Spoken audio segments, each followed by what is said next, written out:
예수 그리스도라는 제목으로 말씀을 나누겠습니다.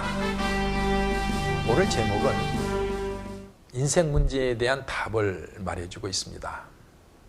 우리 인생은 살아가면서 여러 가지 문제점들이 있는데 경제적인 문제, 이 배고픔의 문제 또는 건강의 문제, 질병으로부터 벗어나는 것, 이런 문제들이 있는데 그 중에서 가장 중심에 있는 문제는 죽음의 문제입니다. 인간은 왜 죽는가? 영원히 살 수 없을까? 인간이 죽는 이유는 죄 때문입니다. 성경 말씀에 보면 이러므로 한 사람으로 말미암아 죄가 세상에 들어오고 죄로 말미암아 사망이 왔나니.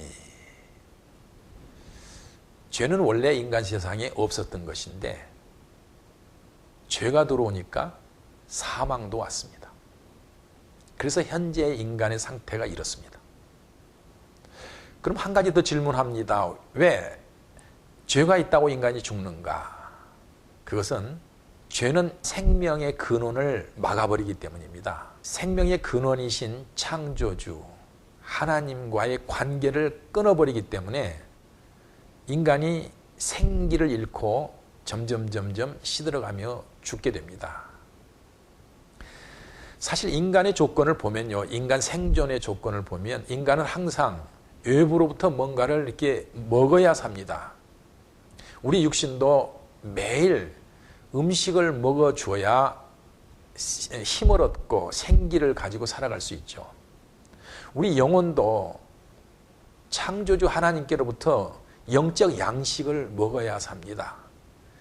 생명을 공급받아야 산다는 것이죠. 그런데 죄가 있으면 하나님과 우리 관계를 끊어버리고 하나님께로부터 오는 생명의 그 근원을 막아버리기 때문에 인간이 영적으로 죽어버렸고 생기를 잃고 결국은 육신도 시들어가면서 죽어갑니다. 이것이 인간 생존의 모습입니다.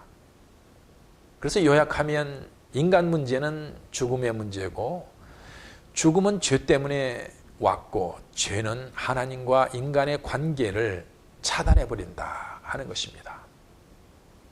그럼 인간의 이 문제, 죽음의 문제, 죄의 문제를 해결할 수 없을까? 역사적으로 많은 사람들이 이 문제를 해결하기 위해서 노력들을 많이 했습니다. 수양을 하고 고행을 하면서 죄를 일으키는 인간 욕망의 뿌리를 뽑아버리려고 노력도 했습니다. 어떤 분들은 자신을 통제하면서 선행을 하고 공로를 쌓아서 신으로부터 은총을 얻으려고 노력도 했습니다. 그러나 이런 노력들이 항상 실패했습니다. 왜냐하면 인간은 그냥 살아가는 것 같아도 엄청난 강한 힘의 영향력 밑에서 살아가기 때문입니다. 그 영향력을 주는 대상이 누구냐? 공중 권세를 잡은 악령입니다. 그래서 보통 사람이 살아갈 때는 자기가 하고 싶은 대로 하고 감정이 난 대로 이렇게 감정을 내고 화를 내고 사랑도 하고 살지만 이 마음속에 일어나는 작용에 악한 영향을 주는 것들이 다 공중 권세 잡은 악령이 인간을 통제하고 컨트롤한다는 것이죠. 그래서 인간은 스스로 자기 노력으로 뭔가 악령을 거슬려서 선을 행하고 열매를 맺는 것은 불가능한 것입니다. 그런데 인간을 이 죄로부터 죽음으로부터 구원하는 방법을 하나님이 마련하셨는데 그것은 인간을 누가 대신 죄를 속해주고 그 인간을 건져주는 것입니다.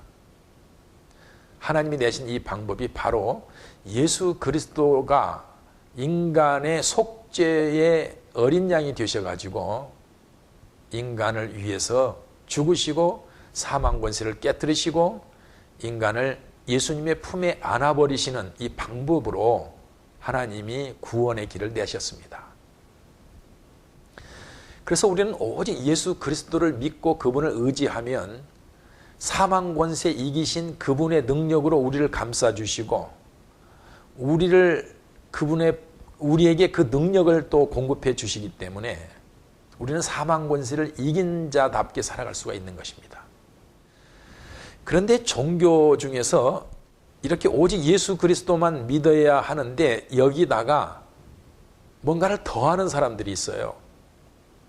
아마 사람들 속에서는 뭔가 그래도 나도 좀 착한 사람이 되어야지, 선을 행하고 스스로 또 도도 좀 닦고 또 공로도 쌓고 그래야 나도 할 만큼 해야 자격이 있다고 생각하는 이러한 종교가 있습니다. 바로 로만 캐톨릭 처치인데, 로만 캐톨릭 처치는 그렇게 해서 오히려 망한 것입니다. 하나님이 내신 방법은 오직 예수 그리스도만 믿고 예수님의 대속을 통해서 인간을 구원하시는 것이었는데, 인간들이 거기다가 다른 인간의 노력을 더 많이 첨가를 하니까, 그렇게 가르치니까 성도들은 어떻겠어요? 예수님이 다 이루어 주셨기 때문에 예수를 믿는 건 믿고, 나도 이제 뭔가 그 로만 캐톨릭 처치에서 가르친 대로 하려면 나도 뭔가 수양을 하고 고행을 하고 덕을 쌓고 선을 쌓고 해야겠다고 생각하면 인간에게 있어서 신앙적인 큰 숙제가 되어버립니다. 그래서 사람들이 온통 예수님 믿는 것보다는 뭔가 내가 뭔가를 해야 한다는 쪽으로 신앙이 그렇게 방향이 바뀌어버리죠. 그래서 그 생각만 하고 삽니다. 신앙이 변질된 겁니다. 그래서 하나님이 역사를 안 하십니다. 그래서 로만 캐톨릭 처치가 이렇게 부패하고 타락해버린 것입니다. 완전히 인간 종교가 되어버린 것이죠. 하나님이 생각지도 안 하시는 그 구원의 방법을 자기들이 만들어서, 그래서 결국은 로만 캐톨릭 처치가 부패하고, 그래서 개혁자들이 이거 안 된다, 성경에서 가르친 대로 오직 예수 그리스도만 믿자, 이렇게 외친 것이 종교 개혁입니다. 그래서 우리 인간은 하나님의 도우심 없이는 우리의 신앙을 가질 수도 없고 신앙을 유지할 수도 없습니다. 성경 말씀에 보면 너희가 그 은혜를 인하여 믿음으로 말미암아 구원을 얻었나니 이것이 너희에게서 난 것이 아니요 하나님의 선물이라.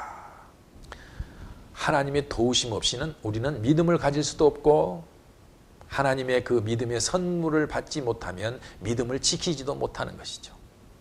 그러므로 우리는 하나님이 내신 구원의 방법 오직 예수 그리스도만을 믿고, 아주 유사하지만은 거기다 뭘 더하면 안 됩니다.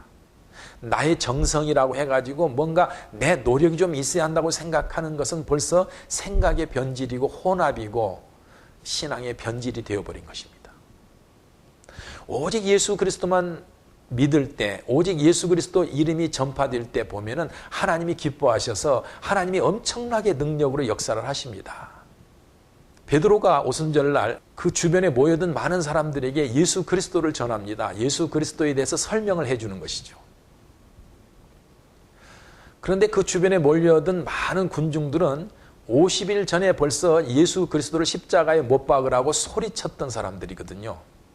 그 사람들이 베드로가 전하는 예수님에 대한 설명을 듣고는 가슴을 칩니다.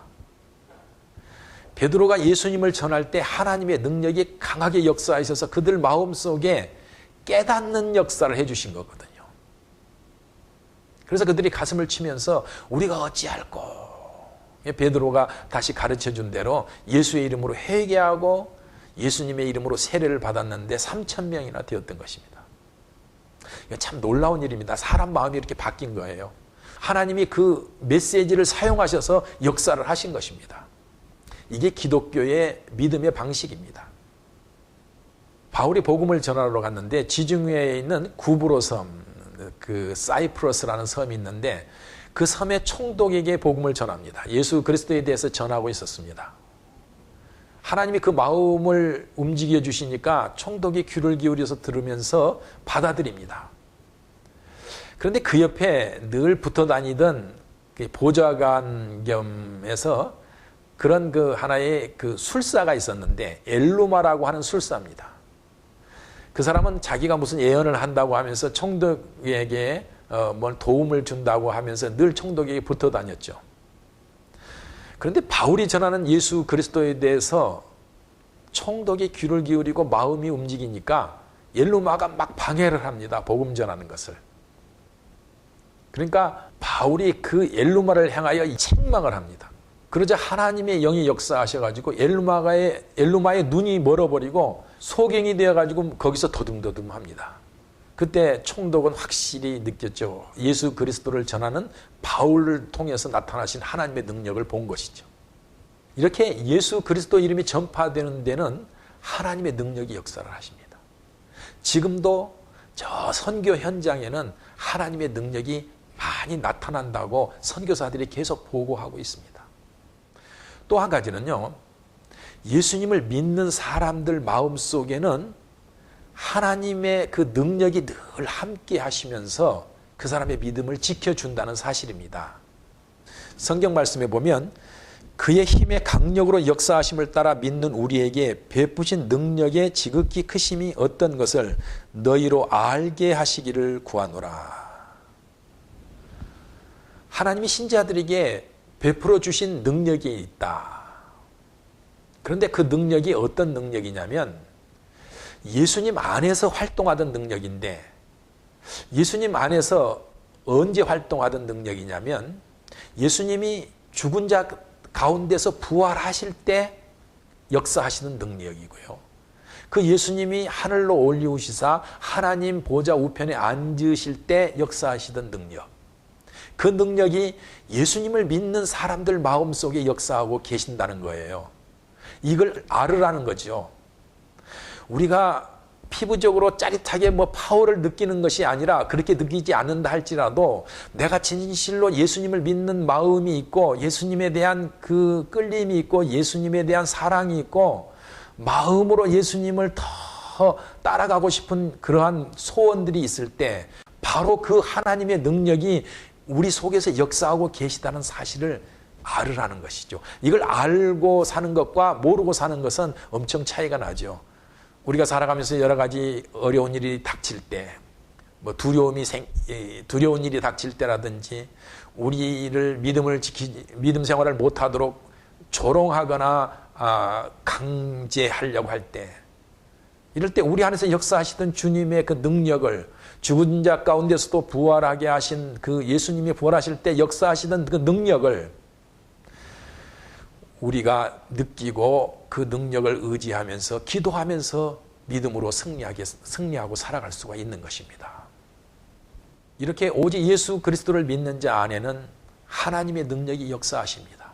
왜냐하면 하나님이 인정하신 분이기 때문에, 하나님이 구원을 위해서 마련하신 방법이기 때문에, 그러므로 우리는 마음속에 예수 믿는 것이 내가 그냥 신심으로 신앙으로 예수를 믿는 게 아니고 하나님이 우리를 구원하시기 위해서 내신 방법이라는 생각을 하고, 또 하나님의 능력이 예수를 믿으면 우리 안에서 늘 역사하신다는 생각을 하면서 오직 예수 그리스도만 바라보면서 사실 때 하나님이 여러분을 기뻐하시며 여러분은 믿음으로 승리하시는 분들이 모두 될 것입니다.